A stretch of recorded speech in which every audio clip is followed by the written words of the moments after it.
What's up everyone, it's Scarlett here. I wanted to make a video about how to set up your aiming settings in The Last of Us Part 2. A lot of this stuff is going to be pretty common sense if you've played video games before, but there's a lot of stuff to go over, so I just want to make sure I'm covering my bases. Alright, let's get started. Before we dive into the aiming settings, I want to spend some time talking about some of the different components of aiming and some different techniques. I think it'll provide some context so that when I assess some of the aiming settings later, it'll make more sense. The first concept I want to talk about is pre-aim. Pre-aim is basically how close the reticle is to your target as soon as you start aiming. So like before you start moving the reticle. So let's say we're trying to shoot this guy in the head right here. Good pre-aim would look like this, like our reticle's already pretty close. Like that's pretty good. Bad pre-aim would be like we're all the way over here and we have to move it all the way over. Like if we start right here, that's a lot of distance to cover. So one of the most important components of getting headshots is to have good pre-aim. We want to be pretty close. So once you start aiming at a target, you have to move the reticle over to the target. It's important to understand the motion of the reticle and how it relates to the frame rate. So this game is in 30 FPS, and that actually affects aiming. It's something you're going to want to keep in mind. So let's go into our settings. And just to demonstrate the point I'm trying to make, I'm going to turn the sensitivity all the way up. So if you're shooting a target, especially a target that's far away, or your reticle is moving really fast, it becomes a lot harder to time your shots. So I'm going to demonstrate. I'm going to aim at this target, which is pretty far away. I'm going to drag the reticle at full speed. So what you're looking at here is a superimposed image. It has the reticle position at various frames. I just put in where the reticle was at each frame. And as you can see, the reticle jumps a huge distance from frame to frame. This is only 7 frames, which is just a fraction of a second. And you can see that from one frame to the next, the reticle actually skips over the target. So there's not even a single frame where you could have hit your target here. Now I want to demonstrate the same thing, except I have it in slow motion right now, so I'm going to show you guys what the game would look like in 60 FPS. So as you can see, in a game that's in 60 FPS, the reticle only moves half the distance between each frame. That matters because you don't want to skip over your target. Because this game is in 30 FPS, you're probably going to want to get into the habit of dragging the reticle slower. So I was talking about pre-aim. Because you don't want to skip over your targets, and you could see how much the reticle can jump from frame to frame, it's a really good idea to get into the habit of having good pre-aim. So move your camera to where it's facing the target before you start aiming so that you don't have to move it very far. Because if you start out over here, you're going to have to move it faster to hit your target. And as we saw a minute ago, the faster you move the reticle, the more likely you are to miss your shot. Okay, so the first setting I want to talk about is aim acceleration. That's this acceleration scale right here. I think the default is 10. I think that it starts you out at 10. And that's really bad. I'm going to say why that's bad. So what aim acceleration does is pretty much what it sounds like. It accelerates your reticle. So when you start aiming, it starts out slower, and then it speeds up the more you go. Okay, so check this out. I'm going to do the same visual I did before, and this is with the acceleration set to 10. Watch the reticle from each frame to the next. See how when we first start dragging the reticle, they're closer together, and when we reach our top speed, then it ends up being the same distance apart. Now if the acceleration is on 1, then our reticle just moves at a constant velocity. It makes it a lot easier to predict where the reticle is going to be. So think about that. If you're trying to build up muscle memory, you're going to want the reticle to be predictable. You're going to want the motion to be predictable. So if you have your acceleration scale set to 10, then it's going to be really hard, because if you start out right here and you're only moving it a little bit, then the reticle moves really slow. But if you start over here and you have to move it a lot further, then it starts out slow, but then it speeds up. So first, it's hard to eyeball exactly where you're going to shoot. And second, it's just too much for your brain to really handle. So yeah, turn it to 1. It'll make aiming a lot easier. The next thing we're going to talk about is the ramp power scale. And to demonstrate this, I'm going to exaggerate the effects a little bit by putting the sensitivity back up. Let's put the ramp on 10. So what the ramp does, here, let's read it. It changes the aim speed to stick deflection curve. Okay, what the fuck is that? Basically, your stick deflection is how hard you're moving the stick. So if you move it a little bit, then the reticle moves a certain speed. If you move the stick harder, then the reticle moves faster. The ramp power scale describes the relationship between how hard you're moving your stick and how fast the reticle moves. Okay, so we have our ramp set to 10. So what I'm going to do is start out dragging the reticle very slowly, and I'm going to push harder and harder on the stick until I'm going full speed. And I want you to watch the motion of the reticle.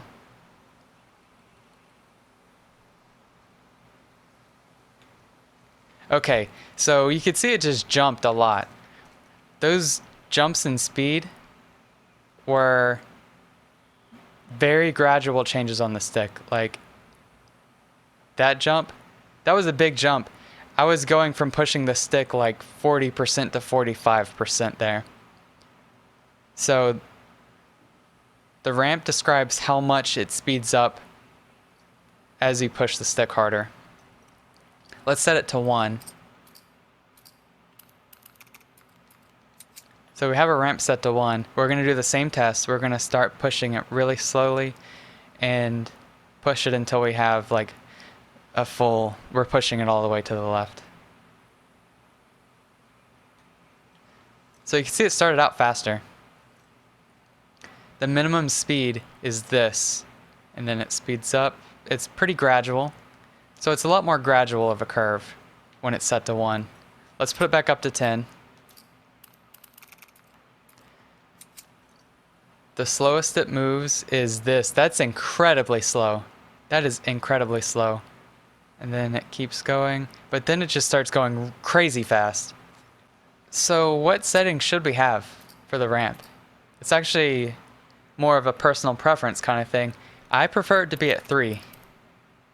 I think it's the best at 3. I'm going to drop the sensitivity back down.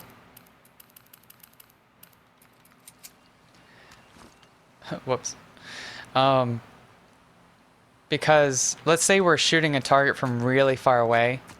I want the reticle to be slow enough so that I can get those precise shots, but I don't want it to jump as much as it did when it was set to 10. Like it just jumps way too much when it was set to 10. But when it's set to 3, you can get your slow shots if you are really good at being gentle. Or if you start out really far away, you can still drag it over, and it's not as like erratic. It's not as hard to predict where it's going to be. Okay, so the next setting I want to talk about is aim assist. Aim assist subtly pulls your reticle towards targets when aiming, and adds slight resistance when pulling the reticle off of an enemy. So let's set it to 10, and I'm going to move the reticle at full speed, and I'm going to drag it over this person, and watch what happens. I'm going to start it right here. Do you see it slow down when it's at the person?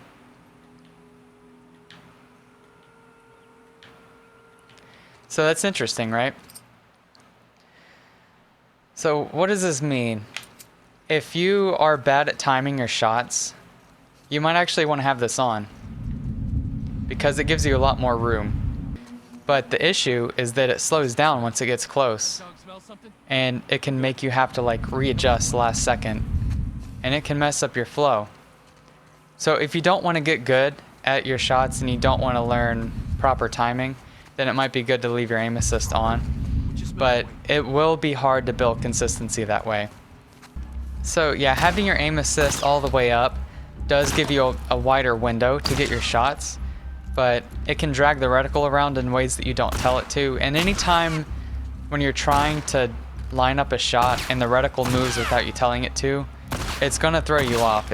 You're never gonna develop a consistent muscle memory because it's gonna be different every time.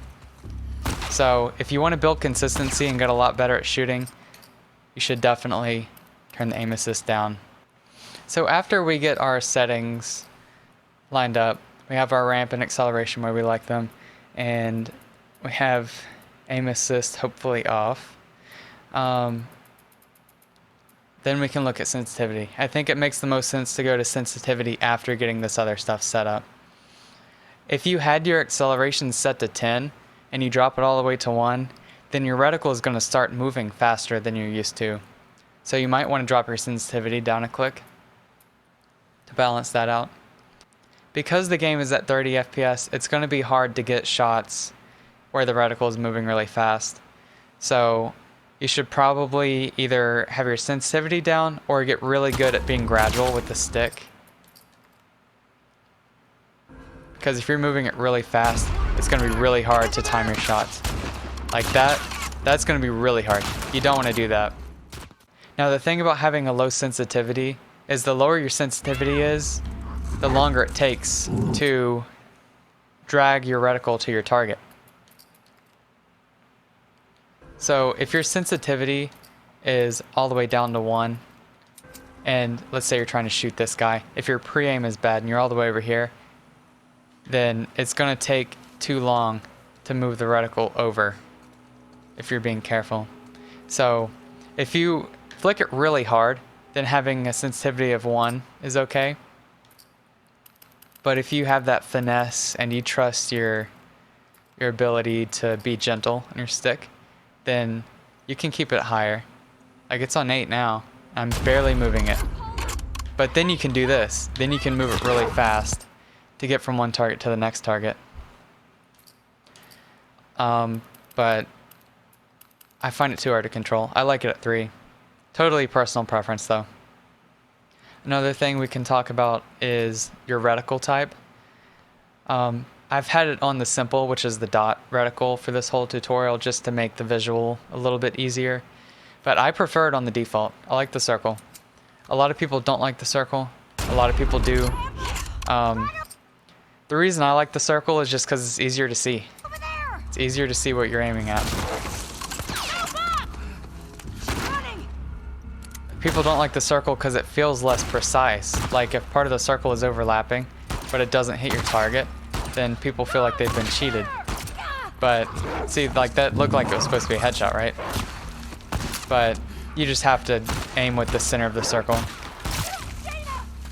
But a lot of people find it easier to use the dot because they see exactly what they're going to shoot. I prefer the circle because it's easier to see the reticle. But that's total personal preference.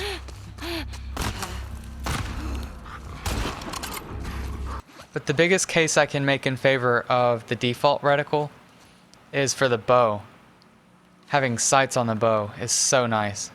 If you have the simple reticle on, then you just have the dot. You can't tell how far it's going to drop. So you have to like figure it out yourself. It's a little bit more minimalistic, I guess. Some people are into that, but I just prefer to have the default reticle on. It makes things easier. There are some things I didn't want to talk about here because I feel like they're more self-explanatory, like